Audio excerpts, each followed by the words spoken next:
Hello guys, good morning. അപ്പോൾ എല്ലാവർക്കും happy Vishu.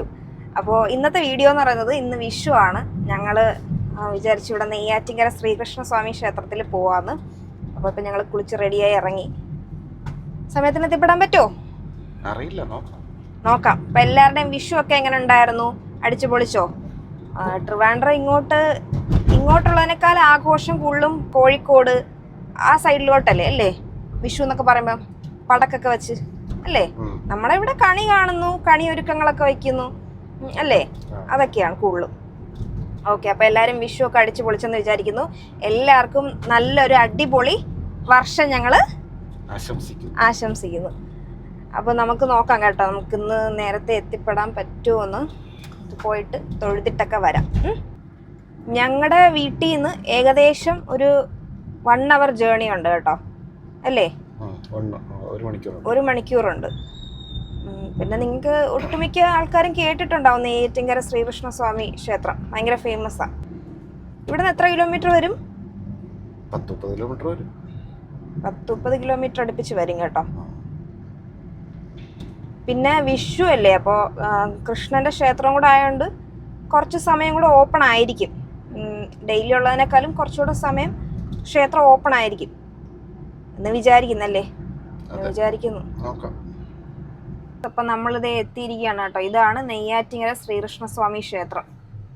നല്ല തിരക്കുണ്ട് കേട്ടോ. ഇവിടെ ഒക്കെ ബ്ലോക്കാണ്. നിങ്ങൾക്ക് ആ സൈഡിലോട്ട് കാണാൻ പറ്റുമോ എന്ന് അറിയത്തില്ല. ആ സൈഡിലൊക്കെ ബ്ലോക്കാണ് കേട്ടോ. നമുക്ക് വണ്ടി ഇവിടെ എവിടെയെങ്കിലും പാർക്ക് ചെയ്തിട്ട് വേണം പോകാനായിട്ട്. ഇവിടെ തൊട്ടടുത്തായിട്ട് ഒരു മഹാഗണപതി ക്ഷേത്രം ഉണ്ടേ. ഭയങ്കര തിരക്കാണ് ഗൈസ്. ഇത് ശിവക്ഷേത്രമാണേ. ഭയങ്കര തിരക്കല്ലേ? കാർ പാർക്കിംഗ് ഒക്കെ ഭയങ്കര ബുദ്ധിമുട്ടായിരുന്നു. പാർക്കിംഗ് ഇല്ല. നമുക്കിവിടെ എവിടെയെങ്കിലും അകത്തോട്ടുള്ള റോഡിൽ എവിടെയെങ്കിലും പാർക്ക് ചെയ്തിട്ട് അകത്ത് പോയി തൊഴാമെന്നുള്ളതേ ഉള്ളൂ. എല്ലായിടവും ഫുള്ളാണ്. അപ്പോൾ അതേ ഗൈസ്, ഞങ്ങൾ വണ്ടിയൊക്കെ കുറച്ച് ദൂരത്ത് പാർക്ക് ചെയ്തിട്ട് ഞങ്ങൾ നടന്ന് എത്തി കേട്ടോ. ഇതാണ് നെയ്യാറ്റിൻകര ശ്രീകൃഷ്ണ സ്വാമി ക്ഷേത്രം. നല്ല തിരക്കുണ്ട് കേട്ടോ. ഞങ്ങളിതേ ചെരുപ്പൊക്കെ ഇവിടെ വെളിയിലിട്ടിട്ടാണ് പോകുന്നത്. അകത്ത് കുറച്ചുകൂടെ ദൂരം നമുക്ക് ചെരുപ്പിട്ടുകൊണ്ട് പോകാം കേട്ടോ.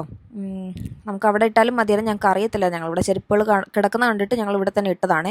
2 സൈഡും ഒത്തിരി കൊച്ചു കൊച്ചു സ്റ്റോളുകളും, അതായത് നമ്മുടെ ഈ ഉത്സവപ്പറമ്പിലൊക്കെ സാധാരണ കിട്ടുന്ന ഐറ്റംസൊക്കെ ഇല്ലേ, അതൊക്കെ 2 സൈഡിലും ഉണ്ടായിരുന്നു. പിന്നെ നിങ്ങൾ കണ്ണന് കൊടുക്കാനായിട്ട് മയിൽപ്പീലിയോ അല്ലെങ്കിൽ നേർച്ചയായിട്ട് വെണ്ണപ്രസാദമൊക്കെ നേർച്ചയായിട്ട് നടത്തുന്നവർക്ക് ഇവിടുന്ന് വെളിയിൽ നിന്ന് സാധനങ്ങൾ വാങ്ങിയിട്ടൊക്കെ കൊണ്ടുപോയി കൊടുക്കാം കേട്ടോ ക്ഷേത്രത്തിനകത്ത്. അങ്ങനെ ഈ കയറുന്ന എൻട്രൻസിൻ്റെ ഭാഗമായിട്ട് നല്ലൊരു അടിപൊളി നല്ല ഐശ്വര്യമുള്ളൊരു കൃഷ്ണനെ ഞങ്ങൾ കണ്ടു കേട്ടോ. ഒരുക്കി നിർത്തിയിരിക്കുകയാണ്. ഒരുപാട് കണി വയ്ക്കുന്ന ഐറ്റംസൊക്കെ വെച്ചിട്ട്, ഫ്രൂട്ട്സും വെജിറ്റബിൾസും ഒക്കെ വെച്ചിട്ട് നല്ല ഐശ്വര്യമുള്ളൊരു കൃഷ്ണനായിരുന്നേ. ഇതേ കണ്ടോ, നല്ല ഭംഗിയുള്ള കണ്ണുകളും ചിരിയൊക്കെ, എന്തോ ഭയങ്കര ഒരു ഐശ്വര്യം തോന്നിക്കുന്ന ഒരു വിഗ്രഹം കേട്ടോ. അങ്ങനെ കുറച്ച് നേരം അതിൻ്റെ ഫോട്ടോസും വീഡിയോസൊക്കെ എടുത്തു. ഞങ്ങൾ അതിൻ്റെ ഫ്രണ്ടിൽ നിന്ന് കുറച്ച് ഫോട്ടോസൊക്കെ എടുത്തു കേട്ടോ. ഈ ക്ഷേത്രത്തിൻ്റെ ഐതിഹ്യം എന്ന് പറയുന്നത്, പണ്ട് മാർത്താണ്ഡവർമ്മ മഹാരാജാവ് അദ്ദേഹത്തിൻ്റെ ശത്രുക്കൾ, അതായത് 8 വീട്ടിൽ പിള്ളമാരിൽ നിന്ന് രക്ഷപ്പെടാൻ വേണ്ടിയിട്ട് എങ്ങോട്ടൊന്നില്ലാതെ പോകുന്ന സമയത്ത് ഒരു കൊച്ചുകുട്ടി വന്ന് അദ്ദേഹത്തോട് പറഞ്ഞത്രേ, അവിടെ ഒരു പ്ലാവ് നിപ്പുണ്ട്, അതിലായിട്ട് എന്തുണ്ട്, ഒരു വലിയൊരു ഹോളുണ്ടത്ര, അപ്പോൾ അതിൽ കയറി ഒളിച്ചിരുന്നോളാൻ പറഞ്ഞത്രേ. അങ്ങനെ അദ്ദേഹം രക്ഷപ്പെടുമായിരുന്നു.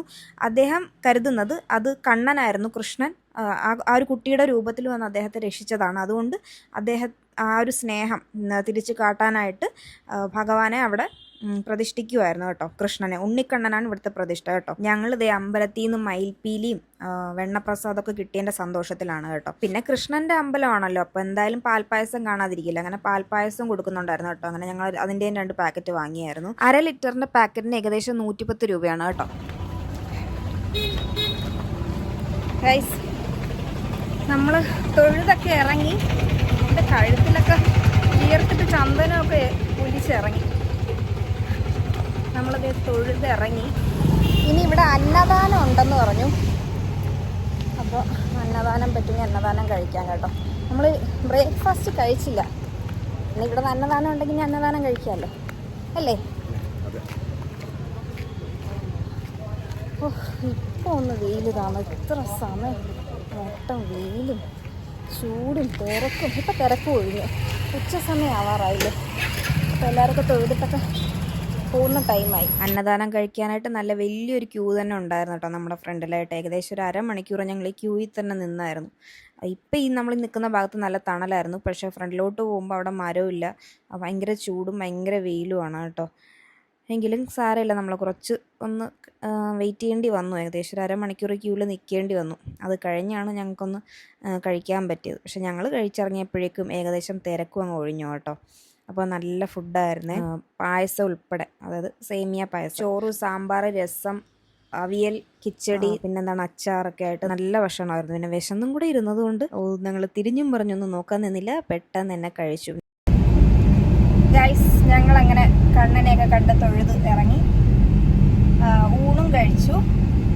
അമ്പലത്തിൽ തന്നെ അന്നദാനം ഉണ്ടായിരുന്നു, അന്നദാനവും കഴിച്ചു ഇറങ്ങി. ഇപ്പം സമയം ഏകദേശം എത്ര മണിയായി കാണും? 2 ആവാൻ പോകുന്നു. ഞങ്ങൾ കയറുന്ന സമയത്ത് ഭയങ്കര ക്യൂ, ഭയങ്കര തിരക്കുമായിരുന്നു. ഞങ്ങൾ കഴിച്ചിറങ്ങിയപ്പോഴേക്കും പിന്നെ ആരുമില്ല. അമ്പലത്തിൽ നടയൊക്കെ അടച്ചു, ആളും കുറഞ്ഞു, തിരക്കും കുറഞ്ഞു. അപ്പോൾ ഇതായിരുന്നു ഞങ്ങളുടെ വിഷു വിശേഷങ്ങൾ. നിങ്ങൾക്ക് ഇഷ്ടമായെന്ന് വിചാരിക്കുന്നു. വീഡിയോ ഇഷ്ടമായിട്ടുണ്ടെങ്കിൽ ലൈക്ക് ചെയ്യുക, ഷെയർ ചെയ്യുക, സബ്സ്ക്രൈബ് ചെയ്യുക. നമുക്ക് അടുത്ത വീഡിയോയിൽ കാണാം.